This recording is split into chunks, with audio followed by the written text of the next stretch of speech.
దీపని కాపాడుకోవడం కోసం జోష్నని బంధించిన దశరథ పారిజాతం చెంప పగలగొట్టి షాకిచ్చిన శ్రీమన్నారాయణ.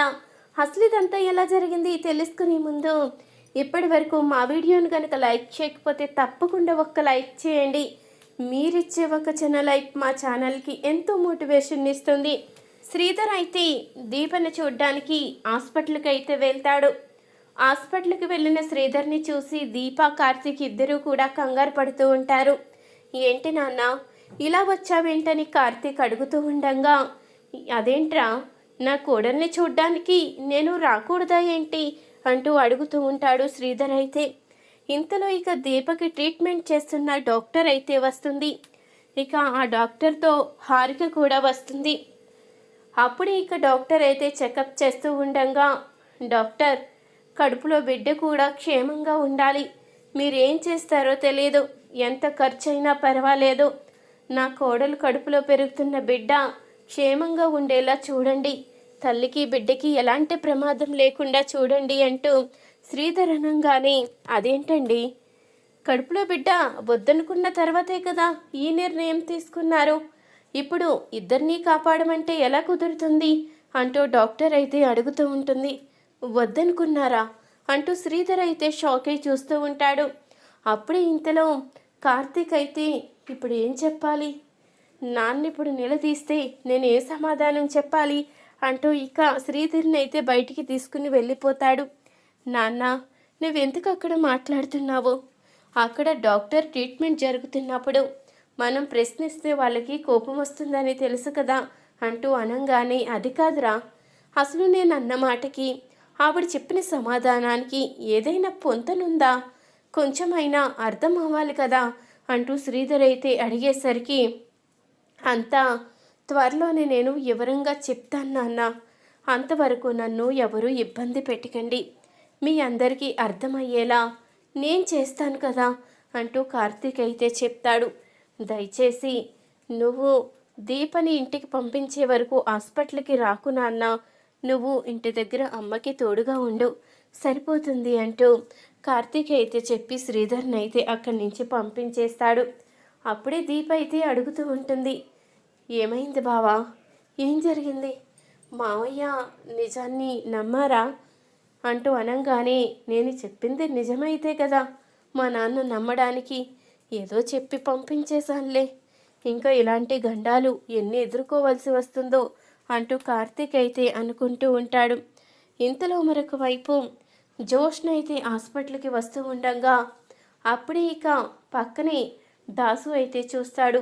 దాసు అయితే జోష్నని అక్కడే ఆపేస్తాడు. ఆగు జోష్న, ఎక్కడికి నువ్వు అంటూ అడుగుతూ ఉండగా, ఏ లోపలికి వెళ్తే ఏదైనా జరగరాంది జరుగుతుందేమని భయపడుతున్నావా అంటూ అడుగుతూ ఉంటుంది జోష్న. అయితే జరగరానిది జరుగుతుందని నేనెందుకు భయపడతాను అంటూ దాసు అనంగానే, ఎందుకా ఆ ఇంటి వారసురాలుగా దీపని ప్రకటించాలని మీ అందరూ ప్లాన్ చేస్తున్నారు కదా, మీరు ప్లాన్ చేసిన ప్రకారమే దీపే ఆ ఇంటి వారసురాలని బయటకి నిజం వచ్చిందో ఆ క్షణమే నేను చచ్చిపోతాను, కానీ ఒక్క మాట, చచ్చిపోయే ముందు ఒక్క నిమిషం ముందైనా సరే దీపను చంపిన తర్వాతే నేను చస్తాను అంటూ జోష్ని అయితే దాసుతో చెప్పగానే ఆ మాటకి దాసు అయితే ఒక్కసారిగా షాక్ అయి చూస్తూ ఉంటాడు.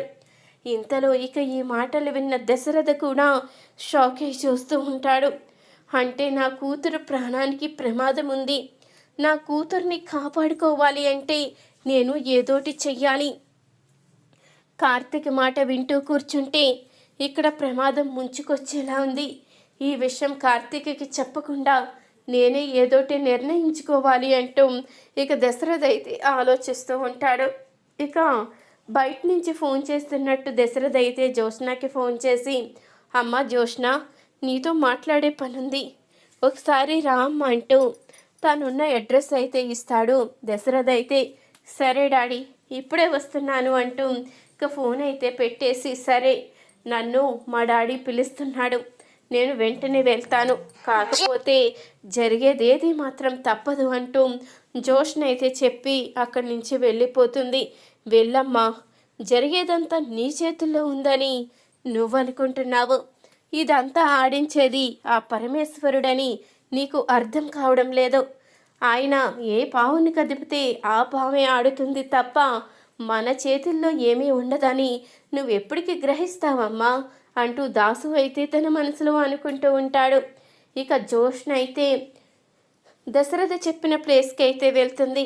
అప్పుడే ఇక నాన్న ఎక్కడున్నావంటూ పిలుస్తూ ఉండంగా దశరథ అయితే వెనకాల నుంచి మత్తు మందునైతే కచ్చీపులో వేసుకుని ఆ కచ్చీప్ జోష్న ముక్కు దగ్గర అయితే పెడతాడు. అప్పుడే జోష్న ఉన్నట్టుండి స్పృహ అయితే కోల్పోతుంది. ఇక జోష్ననైతే ఒక కుర్చీలోకి అయితే కూర్చోబెట్టి తాడుతో జోష్ననైతే బంధిస్తాడు దశరథ అయితే. ఇక మొహాన్న నీళ్ళైతే జల్లేసరికి జోష్న అయితే స్పృహలోకి వస్తుంది. ఇక స్పృహలోకి వచ్చిన జోష్న అయితే దశరథను చూసి తనని కుర్చీలో బంధించడం చూసి, ఏంటి నాన్న ఇదంతా, నన్నెందుకు నువ్వు తాడుతో కట్టేశావు అంటూ అడుగుతూ ఉండగా, ఇంతవరకు వచ్చిన తర్వాత దాచవలసిన అవసరం నాకు లేదు. ఇప్పుడు చెప్తున్నాను విను. నువ్వు నా కూతురివి కాదు, దాసు కన్న కూతురివి. నా కన్న కూతురు దీప. నా భార్యను బ్రతికించేది దీప. అలాంటి నా కన్న కూతురు క్షేమంగా ఉండాలి అన్నా, తనకేం కాకుండా ఉండాలి అన్నా నువ్వు బయట ఉండడానికే వీల్లేదు.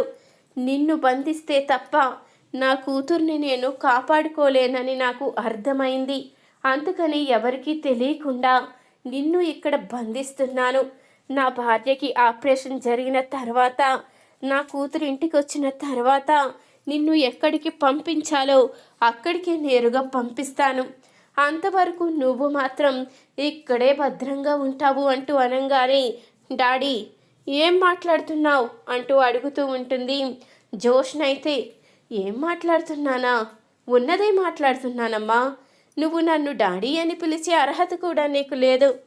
నువ్వు నేను పెంచుకున్న కూతురువే కాదనడం లేదు, కానీ నువ్వు ఎన్నో దుర్మార్గాలు చేశావు, ఎన్నో కుట్రలు చేశావు. కన్న ప్రేమ కన్నా పెంచిన ప్రేమ గొప్పది అని అంటారు, కానీ నువ్వు ఆ ఇలువ కూడా లేకుండా చేశావు. నిన్ను ఎంతో అల్లారు ముద్దుగా పెంచాము. ఆ విశ్వాసం లేకుండా నన్ను చంపాలని చూశావు. ఆఖరికి సుమిత్రని చంపాలని చూశావు. ఇన్ని చేసిన నిన్ను ఎలా క్షమిస్తాను? పెంచిన ప్రేమ మాకున్నప్పటికీ, పెంచిన తల్లి తండ్రి అని నీకు ప్రేమ లేనప్పుడు మేమెందుకు ఆలోచించాలి? అందుకని ఈ నిర్ణయం తీసుకున్నాను. దీప క్షేమంగా ఉండాలి అంటే నువ్వు ఇక్కడే బందీగా ఉండాలి అంటూ దశరథ అయితే ఇక జోష్ననైతే బంధిస్తాడు. ఇంతలో ఇక పారిజాతం అయితే కంగారు పడిపోతూ ఆలోచిస్తూ ఉంటుంది. జోష్న ఎక్కడికి వెళ్ళిపోయిందో, అయినా నా మనవరాలు ఏమైందో అంటూ కంగారు పడుతూ ఉండంగా ఇంతలో దాసు అయితే వస్తాడు. ఒరే దాసు, ఆ జోష్న కనిపించడం లేదు. అయినా నీ కూతురు గురించి ఏదైనా తెలిసిందా?